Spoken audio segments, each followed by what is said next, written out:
मित्रांनो, मी आपला मित्र योगेश दरकर. तर मित्रांनो, मी तुम्हाला आजचा हवामान अंदाज सांगणार. तर मित्रांनो, आज संध्याकाळपर्यंत महाराष्ट्रामध्ये बहुसंख्य तालुके असन, जिल्हे असन, तर चांगल्या पद्धतीने मुसळधार ते अतिमुसळधार पावसाची शक्यता आहे एवढ्या 2-3-4 तासामध्ये. कारण आज महाराष्ट्रामध्ये अख्ख्या जिल्ह्या तालुक्यामध्ये ढगाळ वातावरण आहे आणि टेम्परेचर बी कमी झालं आहे. 25-30च्या आसमध्ये टेम्परेचर झालं, जे 40-45 टेम्परेचर राहत होतं 2 दिवसापूर्वी.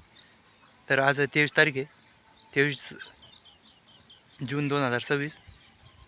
तर आजपासून महाराष्ट्रामध्ये 8 दिवस मुसळधार पावसाची शक्यता आहे. आलने जे म्हणते त्याचा प्रभाव सध्या कमी झालेला आहे.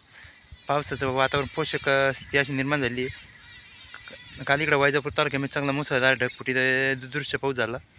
तर इकडे बी आपले छत्रपती संभाजीनगर जिल्ह्यामध्ये काही भागामध्ये खुलताबाद तालुका असेल, कन्नड तालुका असेल, थोड्याफार प्रमाणात पाऊस झालेला आहे. तर आज पावसाची जादा शक्यता आहे. तर काही जिल्ह्यात काही तालुक्यामध्ये भाग बदलून सुद्धा पाऊस पडू शकतो. तर आज सूर्यप्रकाश काही एवढ्या दिवसाच्या मार्गावर नाही, जास्तीत जास्त पाऊस येईन हीच आशा आहे आज.